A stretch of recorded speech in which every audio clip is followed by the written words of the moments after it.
Welcome back, people. I'm Theo Joe, and I've got a great list of awesome tech you guys will want to hear about, and all of these things are under $50. Some of these you may have heard of, some maybe not, but I'm sure you'll at least find a few of these pretty interesting. Plus, I'll throw in some honorable mentions at the end, like those that were just a little bit over $50. And of course, I'll put links to all of these in the description. And yes, I am going to shout out my Instagram again. I try to post cool stuff on there. It's just @TheoJoe. The link is also in the description. So let's not waste any longer and jump right in. All right, first up, this one I'm sure you're gonna be skeptical about at first, but hear me out. It's an HD TV antenna. I know what you're thinking, dude, what are you kidding? A TV antenna? What year is it? Listen, you might not have known this, but if you're someone who doesn't want to pay for cable TV, you can get all the major network TV channels like NBC, CBS, ABC, and others for free in high definition with an antenna. And these aren't the old days where you have big bunny ear antennas with crap quality that you have to adjust.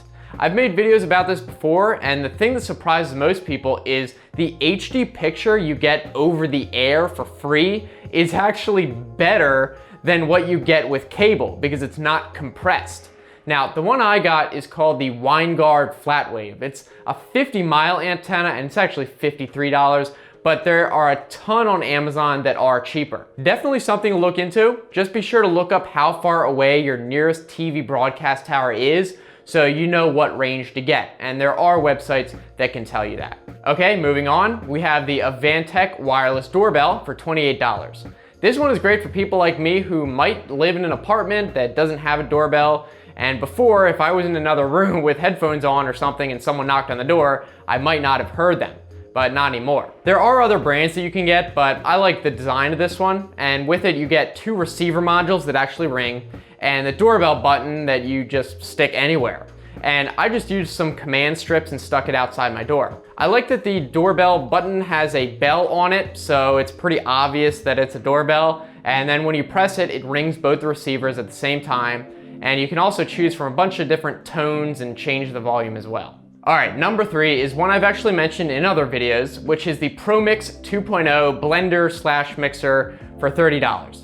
I guess it's not really a true blender because it doesn't use metal blades, but this thing is great for stuff like protein shakes. It's really straightforward. You just put in water, whatever powder and other stuff, and then turn it on, and it really starts spinning pretty fast. The first time I turned it on, I was actually surprised with how much power this thing can deliver. When you're holding it, you can definitely tell it's not messing around.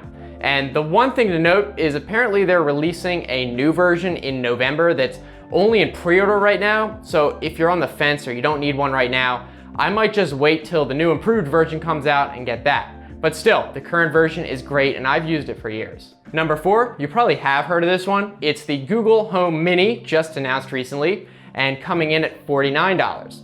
The Mini is to the Google Home what the Amazon Echo Dot is to the regular Echo. As far as the software goes, it has the same features as the regular Google Home because it uses the same assistant. Unfortunately, I haven't got one of these yet, but I do have the regular Google Home, which I like a lot, and I think this would be great for someone who doesn't necessarily want to listen to music on it because the smaller speaker obviously won't sound as good. Another difference is the mute button, which is now a switch, and you change the volume by tapping on the sides of it instead of the circular touch interface on the regular one.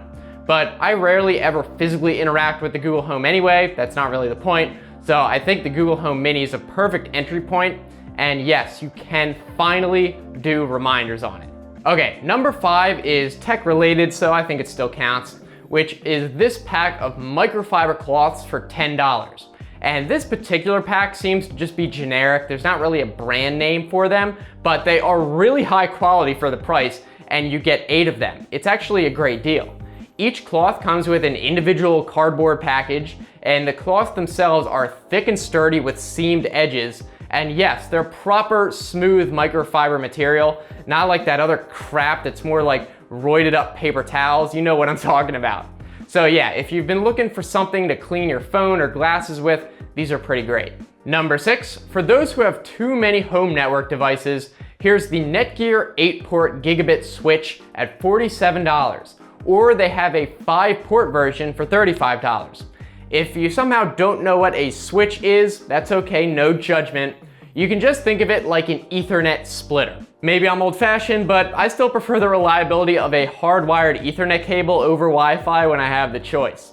So if you either don't have a switch or you have a basic 100 megabit one, then this is something to consider.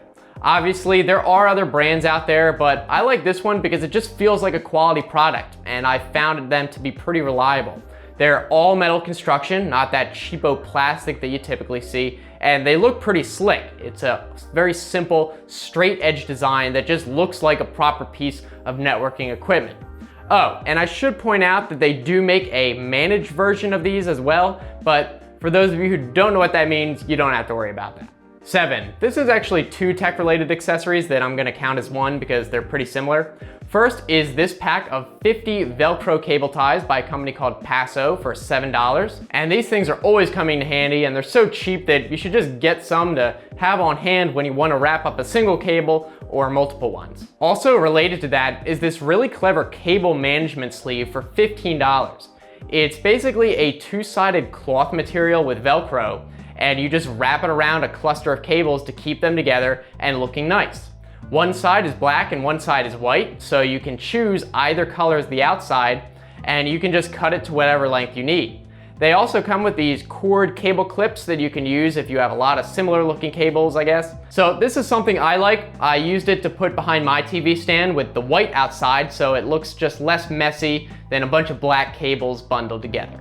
Number 8, it's a shame that we need something like this because so many companies are removing their headphone jacks, but anyway, it is the TaoTronics Bluetooth receiver for $15. It's just a little Bluetooth module with a 3.5mm output plug that you can plug into anything and then stream to it with Bluetooth.